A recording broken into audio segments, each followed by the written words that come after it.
and now the room is covered in feathers. I'm Austin. And I'm Cloud. And this is We Watch Weeds.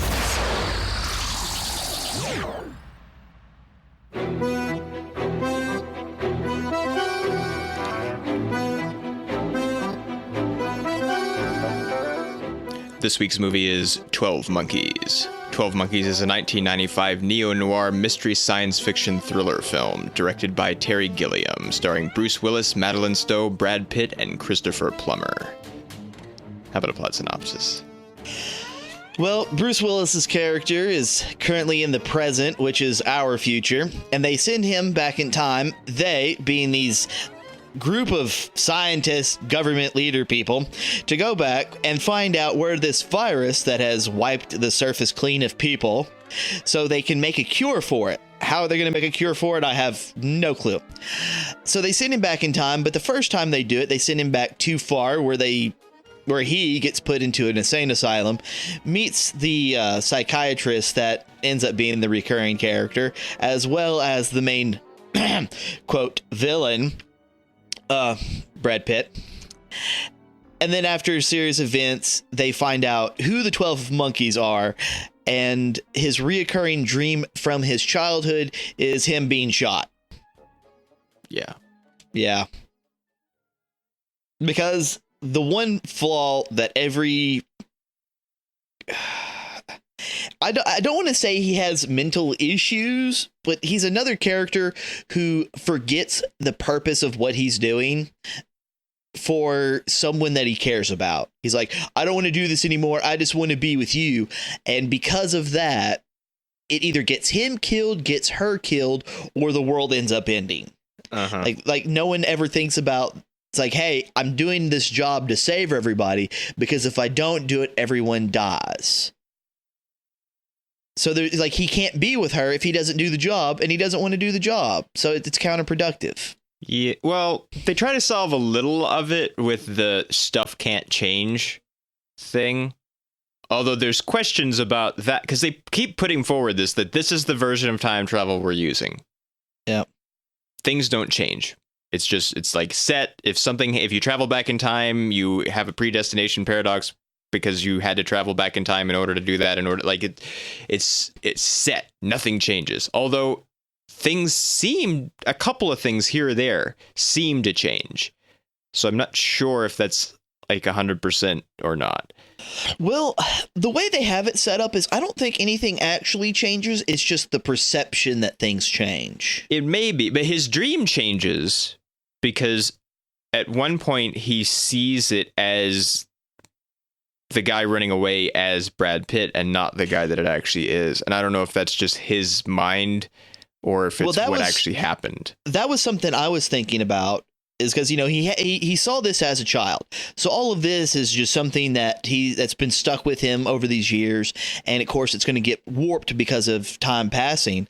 But one of the things that this movie tries to illustrate is just who is crazy and why are people crazy. And if the world is mad, are mad people the only ones sane in it? That kind of shit. And so the whole problem with it is they try to trick you into thinking that certain things are in his head, but they give you enough evidence to prove what's happening is what's happening.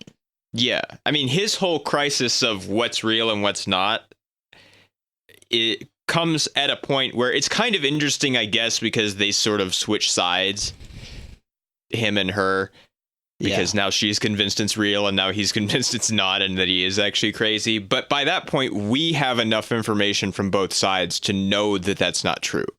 Exactly. So, which I guess may just be that now we're supposed to be worried about what's going to happen now because we know better. Yeah. Well, one of the things that they try to do to us is that voice that's supposedly inside of his head. They give us that first, and then they give us the man the voice comes from later. Mm-hmm. So time, regardless of where he's at in time, still moves forward for him.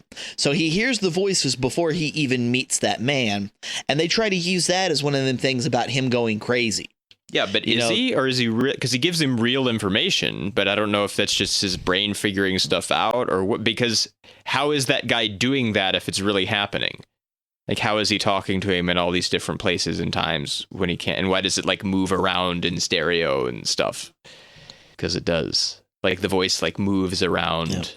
Like, yeah, that was something I noticed with my surround sound. When it played, it actually did, like, the voice really did move around the room for it. So I actually liked it. It moves around the room independent, like when we're still looking the same direction. Yes. So, now, with that being said, one of the things that they give us ahead of time, and they straight up and they say it, is that going through time like this takes a lot out of you. Not just physically, but mentally. Yeah. And when we start the movie off, like, the only real downside to this character is he has a tendency for violence. Apparently. Yeah, apparently. And then other than that, he doesn't seem to have any issues. And whenever he goes back in time, that's when things start happening. So I would go out and say that through these time travel events, that's what's causing him to deteriorate mentally. Yeah. Plus, you have the whole issue of having to live underground for so many years and society not being what it used to be. And so you turn around and you got to go back in time to save everybody. And you don't exactly, but you don't exactly mesh with the world. And so you're trying to do what you're trying to save everybody. You're telling them you're trying to save everybody. But of course, people think you're crazy. So you get, kicked in the slammer. Mm-hmm. I think a lot of that would have been easier for him if he would have stayed focused. Well, no, I think he was reaching out too much, trying to get other people involved with what he was trying to do instead of acquiring information. Because later, after he's captured and restrained in that room, and they pull him back and they send him back, but they send him back to like 1920 something. And that's when he gets shot in the leg. Well, like pre-1920. It's like World War I. So, which is the only time we actually see him arrive in time. Normally, we're somewhere else in the time that he's going to arrive in, and then he shows up. Or other people show up where he is. And so we don't really... That first time when he arrives in 1990... And he's just like, apparently he beat up a bunch of police and then he's just sitting there chained to the floor, just drooling everywhere. Like, I guess because it's the first time and apparently time travel is difficult, but it seems like he just went crazy. Like he appeared in time somewhere, I guess in public, and just completely went naked off on everyone. And then, now that's something else is I think... I was a child back in 1990, so I can't really say too much about the legal system or how any of that worked. But some random guy who they have no idea who he is. He probably has no prints, no way to identify himself, and they're just like, "Yep, this guy is immediately crazy. We're just going to throw him right in here." Like movie wise, they skipped any and everything that would have been considered important at all. And they just took the scene where it's like, hey, he beat up some police officers. Oh, yeah, this guy seems a bit crazy. Now we're going to immediately put him in the house. Yeah, like he doesn't go to court or anything. Like he just is put right in. He's moved from what appears to be just the jail where they put him after he was arrested. And then he just goes directly to the asylum and seems as if he's never coming out. Yeah. But a lot of that just felt very directly forced. Like, we have to have this just so we can progress the story. Yeah. And that is something I don't really like. I mean, like, there was no sense of time passing. And because of that lack of time, the events didn't feel like they flowed naturally. No, they really don't. They sort of they push us from place to place rather than letting us get from place to place. And honestly, I have no idea how much time he actually spent at the asylum. I don't know. It seems like one day is what it seems like. It's like the day that he's there, and then the night where he swallows the spider, which was very uncomfortable for me. Oh, yeah. And then the next morning, Brad Pitt steals the key somehow, and then he escapes, and then doesn't escape, and then escapes through time. Yes. And he calls the number and it's the wrong year. And those are the loudest, rowdiest kids. Like, there's like a mom and she's like got a kid over here and a kid over there. And there's pots boiling on the stove. And she's got one kid under her arm and everybody's screaming and banging on stuff. And like that's why we see the scenes of the parents running around just swinging belts, trying to hit kids randomly. Like, that's why. So I I'm okay with the mom. Oh, yeah. Having but I mean, it was insane. She's got to do what she's got to do. Yeah, I have no idea how he got the key. But before that, like, that bear does not care. Because he's like out in the snow collecting samples and stuff. And there's a bear. Yeah. And I've got a whole thing on that. Because this is yet again another scene they give us so they can give us something else later and then try to connect it about him being crazy or not. Yeah, and that was because we know that he's not by then. Yeah, and this is something that pisses me off is because, okay, he's not crazy, and everything seems to be frozen. We don't know if it's at the time it says, viruses and shit. So all we can speculate on is that it's winter and it's cold and it's snowing. And so, yeah, bears do that kind of shit. I mean, it's probably going to be hibernating, so that doesn't make a lot of sense. But we see bugs because he picks up that roach, and then there's the other stuff. And like a lot of the bugs are not going to be active in the snow. Yeah. Like, you're not just going to see a bug just be like, yeah, man, I'm going to be crawling on top of this snow. Like, no, they're going to be somewhere where it's going to be warmer. And so a lot of that I don't believe. Now, the birds, I can understand the birds. But when they show us the lion, like, the lion kind of tripped me up for a little bit. And they try to play that off on the like the statue of the lion. Yeah. When he sees it, it makes the sound. So he's like, oh, what? It's all in my head. But they also give us the idea of the 12 monkeys releasing all of the animals. Yeah, although that would have just been that one city. So the sort of opening text, like, animals reclaimed the earth. It's like, well, I guess so, if there's no people, so whatever animals there are. But then they give us all this, exotic zoo type animals. And we don't know why until we find out that they actually released them from the zoo. But that's just Philadelphia. So it's not like there's lions roaming around like all over like the country or anything. Yeah. So a lot of that, like, I don't like how they tried to play that scene off. Like, I know what they went for, but it didn't work. I think that they're just trying to trip us out. Yeah. And set up stuff for later to try to convince us that it's all not real, even though there's no way that, because we've had the World War II bullet or World War I bullet by then. We know that he's actually traveling through time and that he isn't insane, or at least that he is traveling through time. He may also be insane, but he is traveling through time. Like, what happens in his head is unimportant for the events that are actually happening. Like whenever he makes the call about the kid actually hiding in the barn, like that right there was another bit of proof. That's the exact same stuff that was in Next. I know. I was thinking that we've got another TV confirms thing in a thing. And there was the picture of him reaching out to Jose? Wasn't that Jose? Yeah. So we know he's from the future. We know he's time traveling. I have not a fucking clue. Because they're in like a trench in France, they're being shelled, and there's mustard gas everywhere, and everybody's getting shot. Like, who's just standing up taking a picture of a thing that isn't of any consequence? Yeah, and I don't think we saw anybody taking a picture when we were actually there. But whatever, I guess. What's with this Florida Keys thing that keeps recurring? Well, one of the things is this movie is very 90s. Yeah, it is. Very, it is very it's from 95. It's right in the middle, and it all takes place in the night. But yeah, it is very 90s. And so I'm guessing maybe at that time, the Florida Keys was like the top shit of all 90s vacations. Yeah, I guess it might have been. So they're just making a modern reference. Now maybe. It's just completely out of place because we don't remember. Like that was my first thought. It's like, yeah, okay, what about the Florida Keys? Oh, it's vacation spot. It's beautiful this time of year.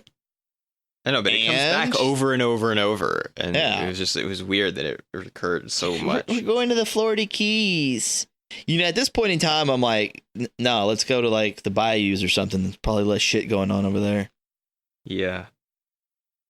I like whenever they're in the asylum and he's trying to escape, and they're just like, the guards are just not even giving a shit. No, what is with that? And they're just like staring. And so now later on, like, we see some of the guys that kind of stare at him. And I'm thinking that these people are also from the future who assimilated better than what he did.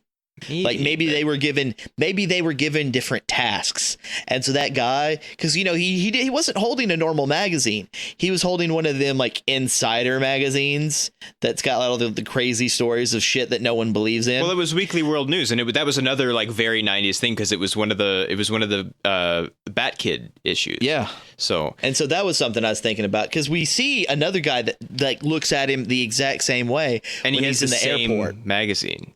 Like, yeah, more than one of the guards has the same magazine, so maybe that's a thing. I don't know. But they really just don't. But then they all attack him or I don't know if it's those particular ones, but nope, when he does get recaptured. It wasn't those guys. It wasn't those guys, because the guys that went after him to get him, those were like the normal guard wardens that handled the people themselves. Yeah, like the orderly guys. Yeah, they weren't like the black suits watching the door entrance kind of guys. Because that was something I was thinking about. Like, so you're just going to let this guy leave just to go get him back? That doesn't make any sense. So when I watched that scene again, it wasn't them. It is kind of interesting to have the time travel be not very precise. Well, because normally people like time travel is invented and is immediately perfect. And it seems like time travel would be a difficult thing. And I guess they've been getting better, because apparently they sent dudes back to like Bible times and things. Like there's some sort of indication that like Revelation was written by a guy from the future or something. Oh, and she says Revelations in her speech at the university, and that drives me crazy when people say that, because there's no S. It's one. There's one revelation. It's not S. And it was neat to see that it's not, because that's the sort of transition between these are just sort of like the evil, like the people in charge of the underground society after the end of the world, like the Snowpiercer people, is what they seem like at first. And then he's like, you sent me back to the wrong time. And they're all kind of surprised and like, we thought we had it this time. Well, that was something else is, I wasn't thinking of Snowpiercer exactly, but normally a group of people like this would be considered like they treat them like, oh, you're not supposed to like these people, but I kind of do. You know, because these are scientists that are trying to keep everything together, and you know, sacrifices will have to be made. Like, you can't do everything without no one getting hurt, and so it's like, okay, we need a volunteer, and it's like, I didn't really volunteer, you're just making me do it anyways. Yeah, like, air quotes volunteer. Yeah, that's true, and that's true, because someone has to do it, and if no one wants to do it, well, someone's going to have to be made to do it. But at the same time, it's like, hey, we're trying to figure out where this started so we can cure it, so we can get back on the surface. And that's why we need your help. Like, we can't do it because we got to be the ones to figure out how to fix it. You have to find it for us. And that makes sense. I'm for that. It's not like, okay, we need you to find this virus so we can like conquer another country. It's nothing malicious. You know, they're dicks. Yeah. You know, they're dicks, and they're kind of awkward, because there's those few scenes where, you know, he's strapped to the bed or they're trying to talk to him and they're very awkward about it. Yeah, well, the weirdness really comes from they've got this sort of ball of TV monitors that some of them have like magnifying glass type things over, and he's in the room with them. They're right over there, but they've got this floating ball thing that they're talking to him through, and it's just weird and sort of, you know, like they're trying to brainwash him, or it's just strange. And well, I always thought it was something to make it look more in the futuristic, but the problem is there's not enough time difference between where they're at now and when he has to go back to. It's like 30 years or something. Yeah, and it just seems like why would you make that unnecessary? Like, I'm sure like, those you're living parts underground, could be used to make something like, else. The world's ended. You have sort of limited kind of stuff. Why would you bother with this weird like ball of propaganda screens? Yeah. Now now for that sake, the nut house, the psychiatric ward, the The set that they had crazy people at. Yeah. Whatever. We don't use that word. Whatever anyone wants to call this place. Okay. The first thing is, I want to go and talk about the bedroom scene where there's like 12 people sleeping in one room in a circle, and then fucking Brad Pitt character does one thing, and then feathers are all over the room. They're just like in the air. Like, what the fuck did he do? Well, he's kind of jumping from bed to bed, I guess, if they're like really sucky feather pillows that or maybe they're. I mean, the whole place looks like it's 100 years old and nobody's ever painted the walls or like gotten the rest off of anything. And so maybe the beds are still stuffed with feathers. I don't know. But see, that would be fine. But he doesn't jump on every bed. No. He touches like one, maybe two, and now the room is covered in feathers. Like, yeah. Okay, set people, get it together. This is unrealistic. I don't know if they're actually using the term divergent correctly when he leans over and he whispers into his ear, "Are you divergent, friend?" Mentally divergent. Yeah, it's just like, I don't know. I guess maybe they are. It's sort of like what kind of, how's he referencing that? I'm not really sure. Well, I mean, it's not divergent like the movie and book series Divergent, but fuck that stuff. Yeah, it's what he thinks is real is different from what is actually real, and so he has a divergence between his reality and actual reality. Now that's something else. Is whenever we're in this scene, and there's supposed to be a whole bunch of crazy people there, and they take Bruce Willis's character, they put him in there, and then you have like the big black guy, and he tells Brad Pitt's character to show him around, and he's like, "What are you going to do for me? How about I pay you $5,000?" You know, like I like that exchange. Yeah, I like that exchange because, you know, you can't just have some guard pretend to be mean. You know, you have to have a little bit of give and take, and it's showing that they're trying to add a little bit of flavor. They're trying to add a little bit of character to these people, regardless of who they are. You know, showing it's like, hey, we know this guy's kind of unstable, so we're going to just give him what he wants. Like, hey, I'm not giving him real $5,000. I'm not even handing him fake $5,000 in paper. I'm just going to wire it to him. So now he has it, but he don't even know, you know, that kind of shit. And I like that. And the way that the Brad Pitt's character acts during that little bit, I was also for that. I thought that was well done until they started getting a little bit too focused on him. And then it didn't feel like he had a mental issue as much as he was just really fucking annoying. Yeah. Like he's just a really annoying guy that has social problems. They do. I mean, at first, when we first see him, I thought, well, he's doing a really good job of playing sort of an over-the-top kind of crazy. And then it gets really crazy and maybe goes a little far. Yeah. So, and actually, when it really becomes a problem outside of that is after he's not in the asylum anymore and he's out in like the regular world and he still acts like that. Yeah. And like people sort of, I guess, maybe not go along with it, but put up with it. And I know his dad's like the rich guy or whatever, but still.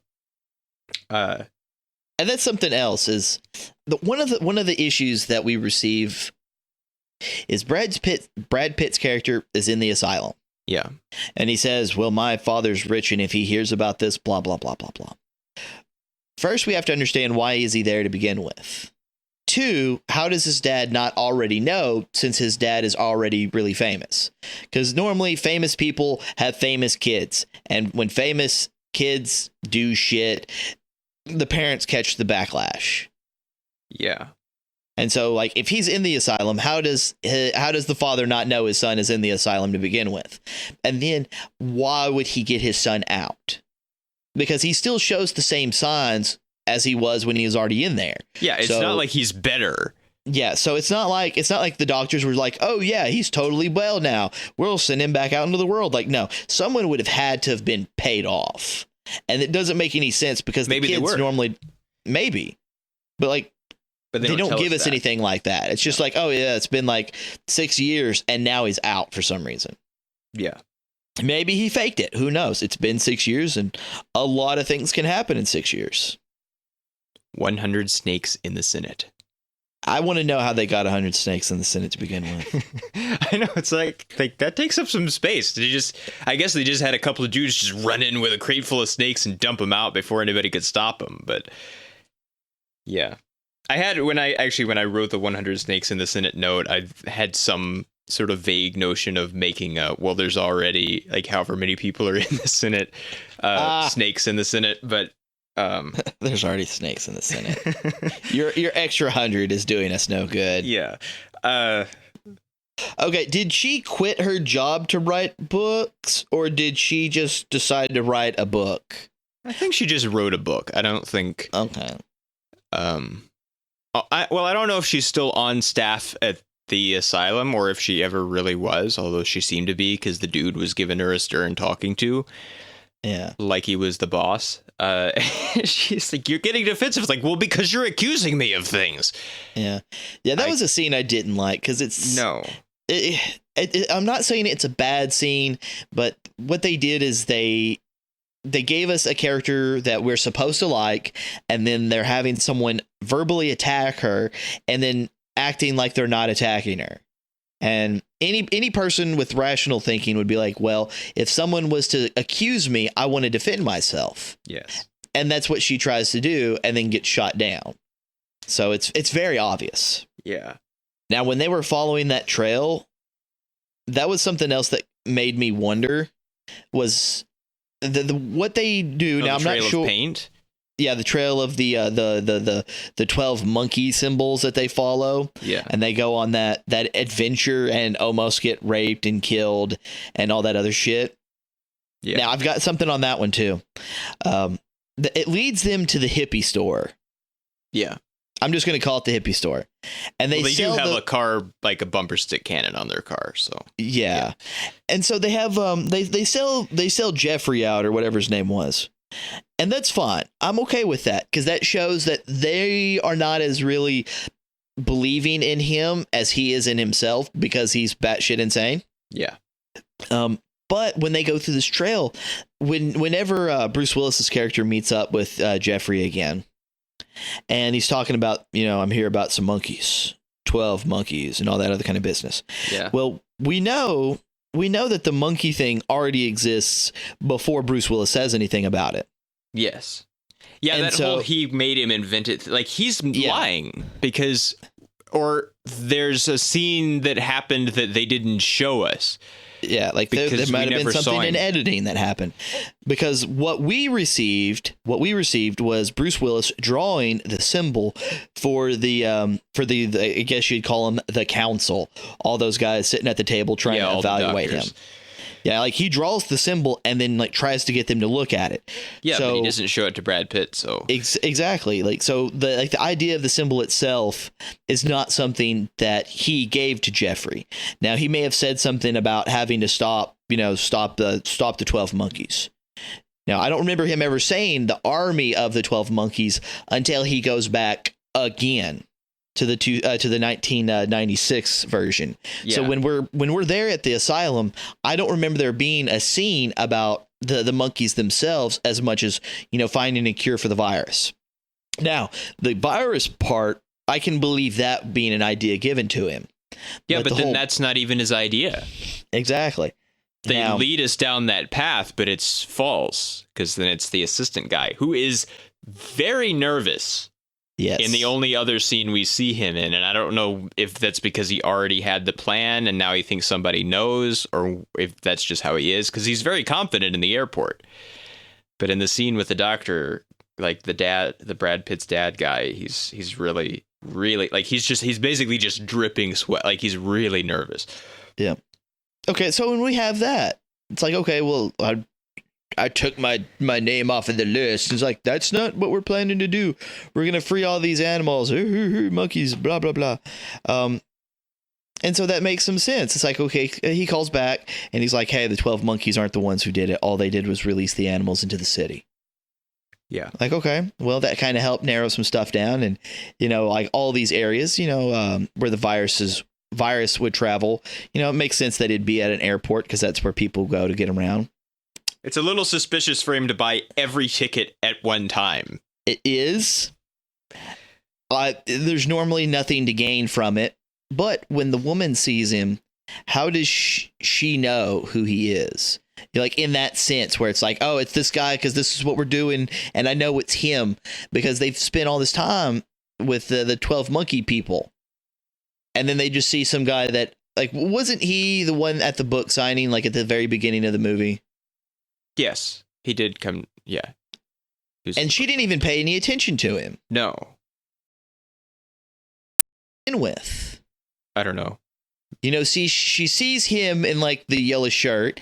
He walks off with the briefcase, and then she steps up to the counter, not paying any attention because she's looking at him for some reason. They set the newspapers down, and then bam, there's the article about Nobel Peace Prize winner, and then she's like, "That's him," and then starts trying to chase him down. Like, none of that makes any sense. No, like, no. Once we get to like that last bit there, like all of the airport stuff and a little bit of stuff before that, it gets really, really condensed, and it kind of either it doesn't work or it's just really hard to follow, or they don't give us information about a lot of stuff. Well, some of this stuff, like I think they give us some tidbits, like previous, like way, way, way earlier in the movie, but a lot of them don't add up, and that's the problem. Like, they don't really add up. Well, and I guess we know that because of the way the time works, they have a lot more time in the future to figure out like they're still sending people back to different times and figuring out what works or how it works or how it happened. And so that but I don't know why they come to right then once they know that that's what's going on. And also it doesn't matter anyway because they're not trying to stop it. No. So, well, I think they're trying to get like a sample of the original. I know, but they don't need the whole Bruce Willis shoots at the guy thing to happen unless they're trying to keep. See, that's what I mean about it's not really clear that you actually can't change anything. That was one of the things that I thought for a while, that maybe what they are just sort of the evil Snowpiercer people, because they're not giving him all the information, and they've got this weird propaganda ball thing, and then it seems like maybe they're just telling him you can't change stuff so that they can continue to be in charge of things, because if things change, then things would change. Yeah. And at one point, really close to the end, once they let all the animals thing out, I thought maybe that the virus thing was like a lie, or at least it was by that point in time. Like, there's no reason there isn't any cure needed because it's like not in the air anymore or something, and that the continuing to send people up in plastic suits is just to keep it going so that they can control the people. But that's not what's happening at all. Well, see, I kind of thought of that myself, but they don't have to make the things happen if you actually can't change anything. Exactly. And what if they didn't send Jose back to give him the pistol? Yeah. Do they have to? Because at that point, that's in the future. It's not in the past. So it's in the present from their perspective. But if you can only change, if you only can't change the past, then. Well, I think, because it's one of those things. It's like, okay, so if you can't change the past, well, since they're in the future and they have more access to information than anyone else, then they probably already know that he gets shot by the police. How do they get him shot by the police? Well, they know he's going to be there. So they send Jose to give him a gun so he can have a gun out, chase the guy down, and then get shot by the police. But why does he have to get shot by the police? Maybe they believe that you can't change the past, so they're trying to make sure it happens. I know, but if you can't change it, you don't have to make sure that it doesn't change, because you just can't. But so they made the decision to send Jose back with the pistol.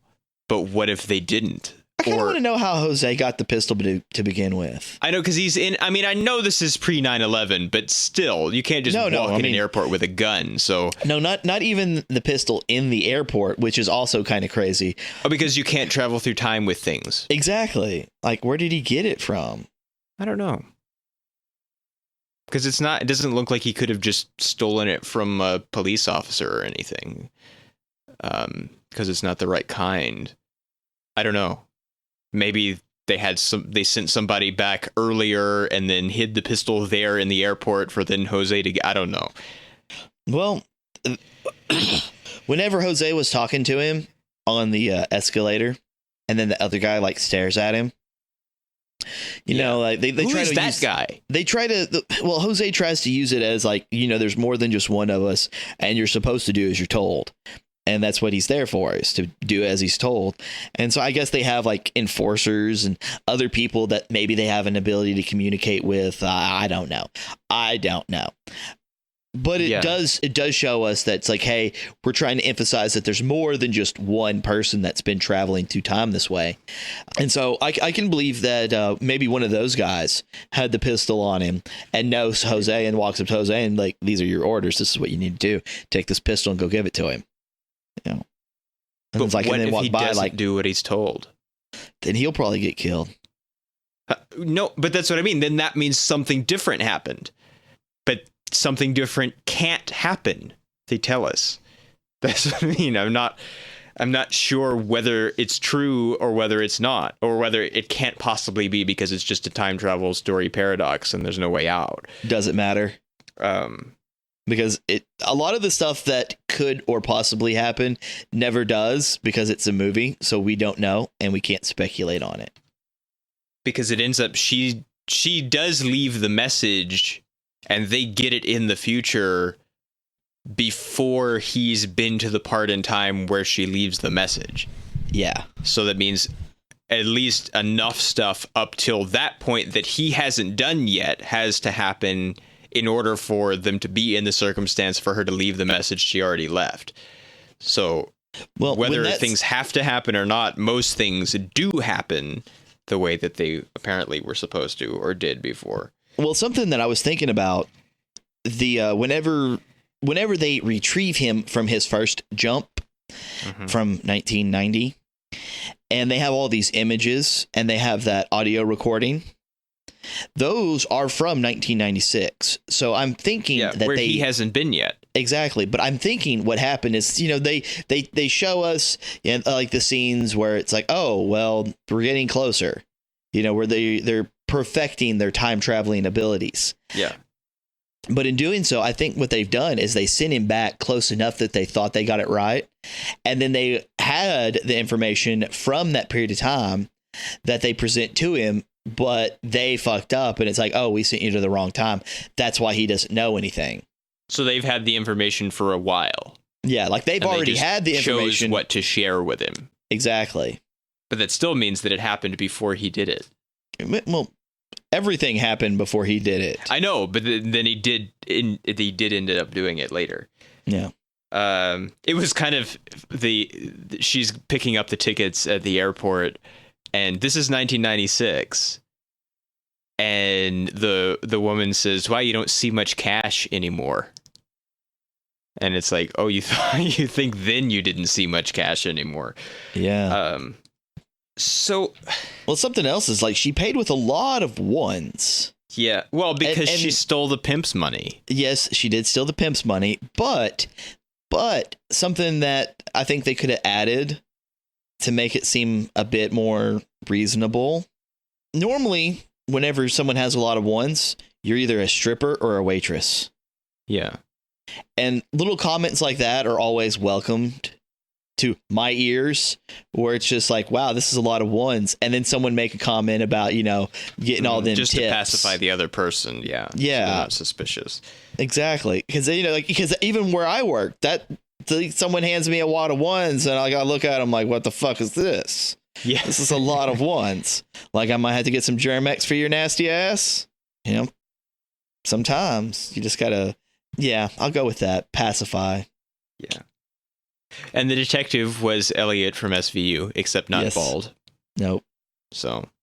I don't know. And he even acts like it. He acts exactly the same as a cop as he does in SVU. Yeah. Except like for the way that he talks to people, and he's like on the phone on the shoulder and handed clipboards around to people, and the way it's just he plays exactly the same kind of cop. I think like dialogue wise, the only thing that was any different would be when he asked her to dinner.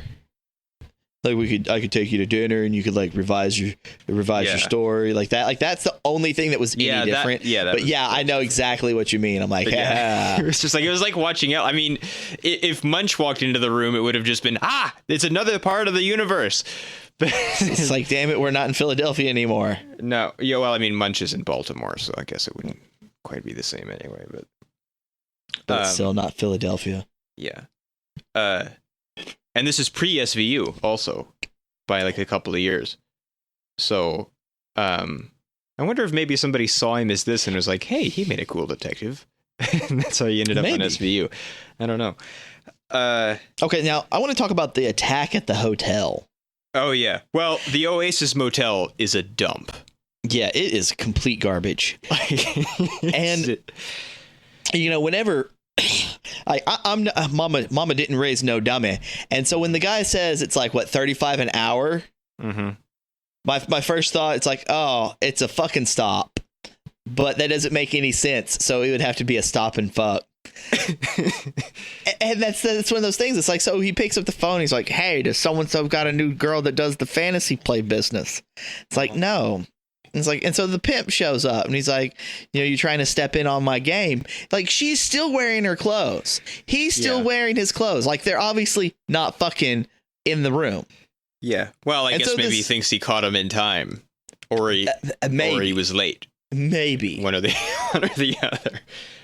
But it's just like that right there. And then just the people just sticking their heads out like, we had nothing to do with it, but we watched the whole thing. Yeah. But I like the way she acts, like whenever he disappears and then she starts believing everything, and the way they had her just flip, like she just flipped the table on everything, and now she seems to be the one who can't stay stable. Like she's just sporadic, losing her mind, like all this stuff's happening. And then whenever he shows back up and he wants to turn himself in, and then she just loses her mind over it. And then that's when they get to the hotel, and then he's going to fix the problem. He's going to get rid of this guy. And it's like, no, don't hurt him, but rob him. Yeah.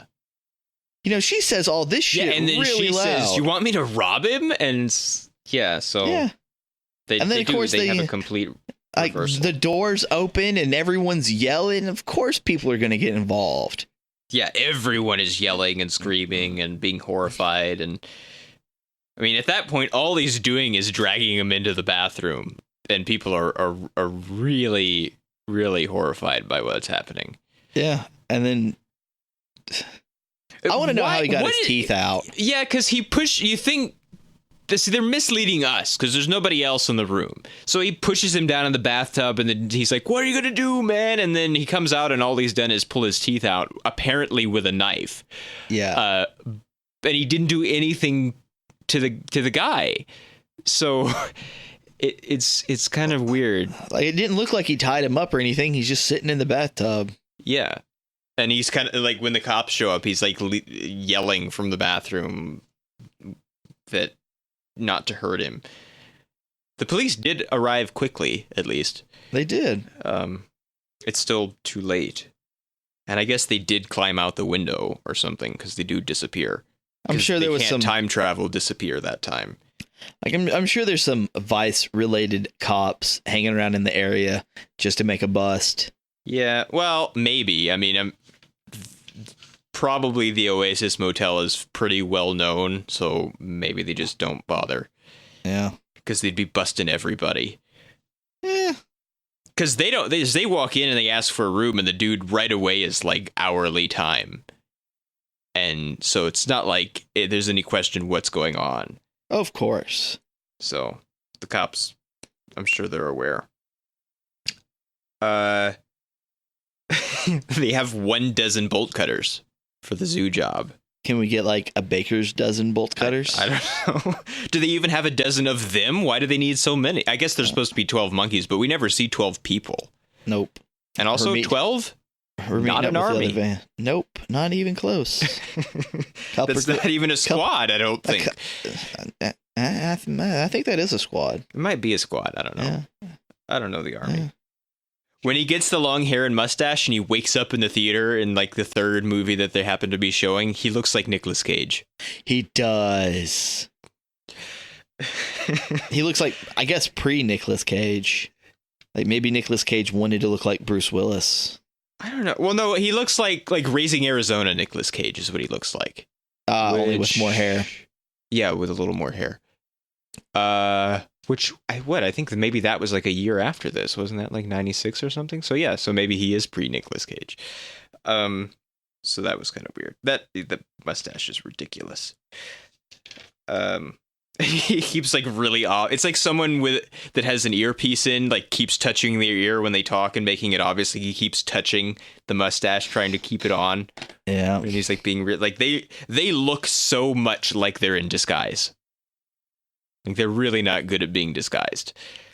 But so then they do actually send one of the scientist people through time, because then she's sitting on the airplane next to the guy, and I guess she's going to get a hold of one of the vials somehow.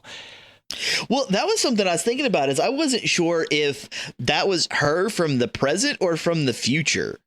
Well, I don't know. I guess it could be her from the past, or from 96, from the present at the time. Because she does look, I don't know. Because, like old people are old. But, okay, so you see what I'm thinking is normally, whenever like he had that container that had the virus in it and they open it up and now it's in the airport, like now it's in the air of the airport. So people in the airport are going to get infected. So the fact that Bruce Willis's character as a child does not get infected and die from it does raise some suspicion.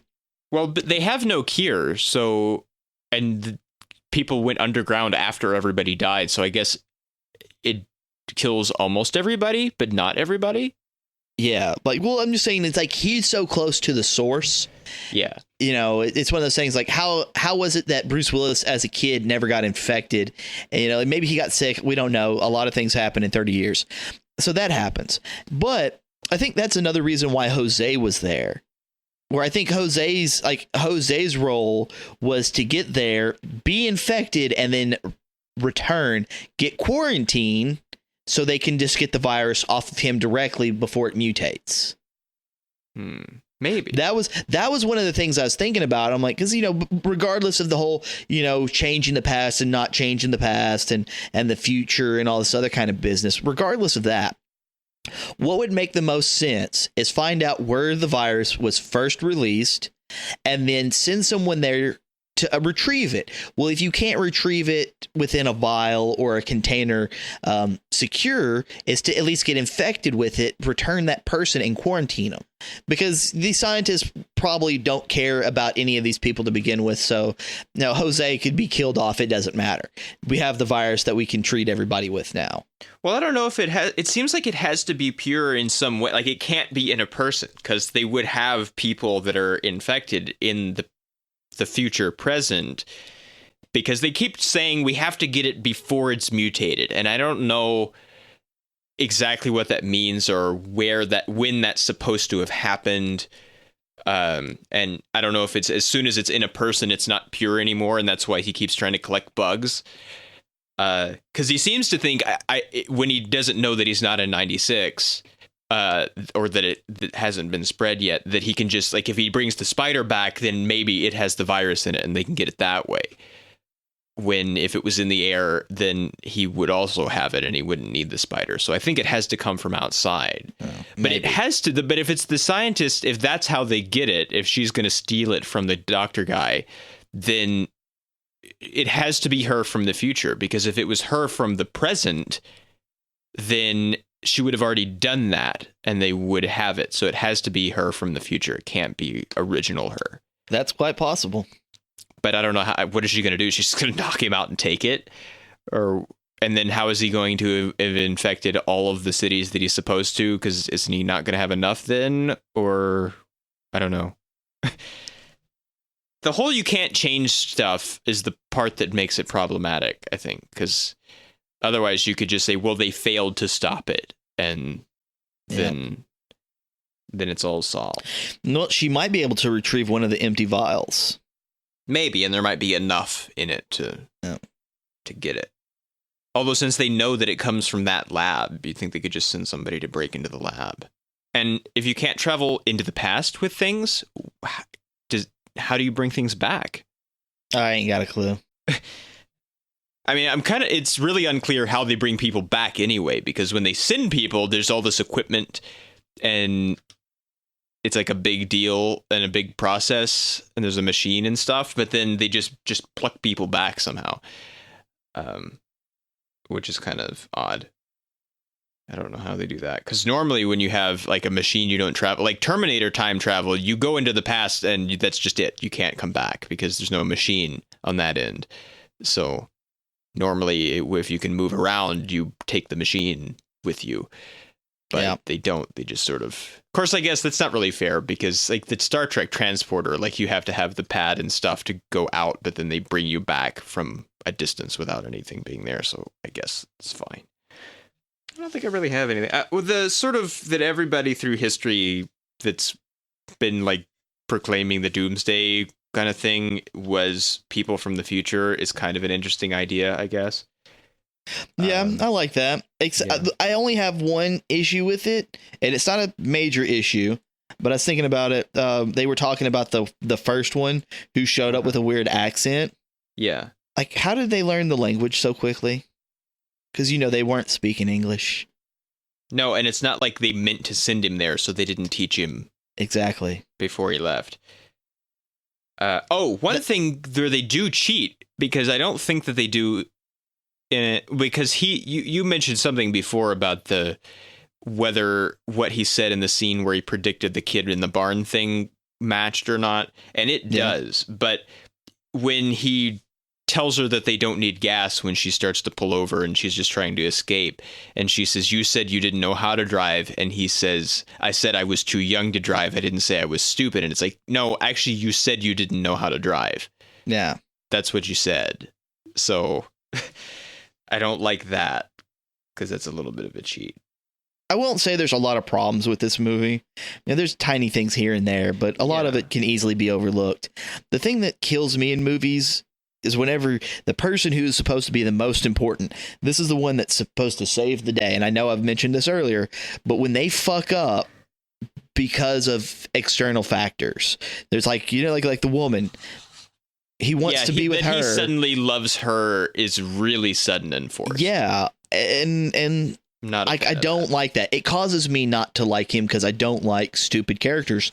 And that's what he does, is he goes from being this guy who's trying to do what he's told, because he's going to save all these people back from his time, and to, I don't care anything about them. I want to spend time with her. And I don't like that. No. Yeah, because it's not just because he thinks that the future is his insanity, because he, at a certain point, decides, well, I'm not sure, but either way, I still would rather stay here. Well, that's the thing. It's like, it doesn't matter. Make the choice. Like, he doesn't. The way it works is, if you're given a job, and supposedly you doing this job correctly is supposed to save all these people.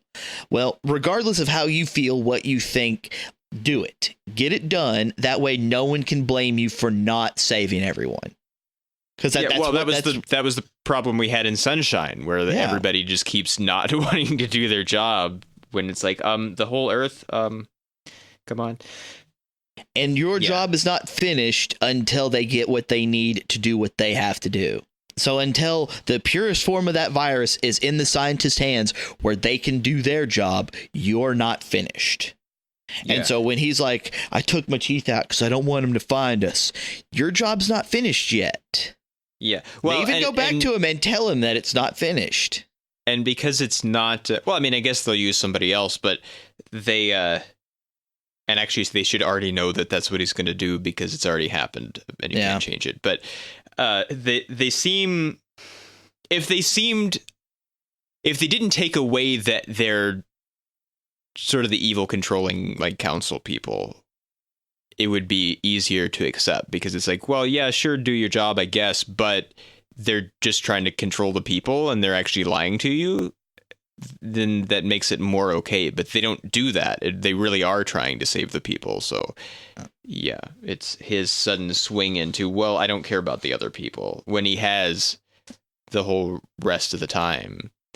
I know the future sucks, and even if they do cure people, it'll still kind of suck for a long time because they'll have to like rebuild everything. But yeah, he suddenly becomes selfish in a way and for reasons that are really sudden, and it's and characters like that kill a movie for me. It does. Well, it does, and it happened. It also happens towards the end when everything else gets really convoluted and difficult anyway. So it's just another thing in the part of the movie that has the most difficulty as it is. Yeah, it's a shame.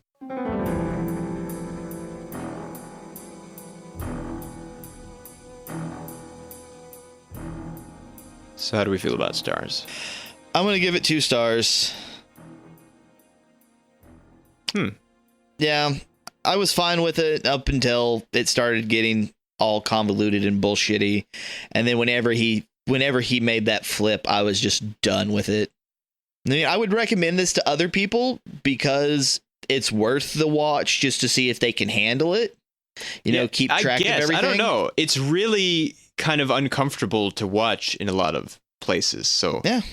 I don't know. It's kind of like, well, I don't know whether, like, am I recommending this to you? Like, do you want to be really uncomfortable in a movie? Then I guess okay, but otherwise, I would say, are you willing to watch a movie that you're going to have to think about? Yeah, well, it's not even the thinking about part. It's that there is some, here and there, there's some, I mean, there's no, it says it's rated R for violence and language. Although there isn't actually that much language. Not for like disturbing imagery or something. I mean, even 9 got a disturbing imagery rating descriptor. But there's some uncomfortable things here and there. Yeah. I mean, it's not like the face stretching in Brazil or anything, which is also a Terry Gilliam movie. So it isn't that uncomfortable. But yeah, I guess that's probably fair. 2 is probably fair. Because it does kind of fall apart in places, especially towards the end, and especially his switch like that. And I just, it is something to think about, but I think it may be because it may not actually work. There may not be an answer. Well, I'm okay with a movie that starts off a little bad and then gets better. But when a movie, because I like the beginning of this movie. Yeah, the beginning is. That thing is it falls off, and I don't want a movie that ends on a bad note because then I feel like I wasted my time. And that's what this one did. It did good, and then it just dropped off, and then I was tired of watching it. Yeah. So that's a shame. I mean, it's a time travel movie that starts out. That's exactly the description of the 2 stars. It has some interesting ideas, but it kind of doesn't work, or it falls apart or something. So that's now. I want to clarify that what you don't mean that you want things to have a happy ending necessarily. No, not a happy ending, thing. A good ending. Yeah, because your ending on a bad note thing might be misinterpreted as that. Yeah, like sad shit can happen. There's one movie I love. It's if I remember the fucking name, because it's The Curse of the Golden Flower. It's a Chinese film, and the end of it is complete fucked. But it's good. It's good because everyone dies at the end of the movie. And because like all this crazy shit happens, and this one guy kills himself, and this other woman poisons her son, and then like the son realizes he's been poisoned, so he stabs his mother, and all this other kind of shit.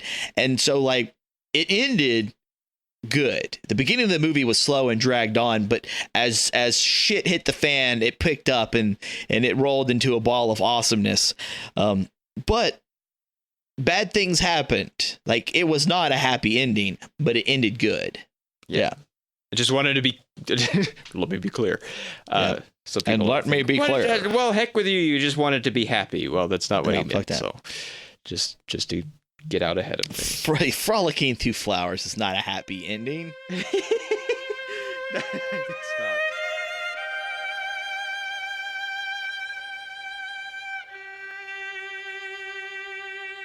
Well, that's all we have to say about 12 Monkeys.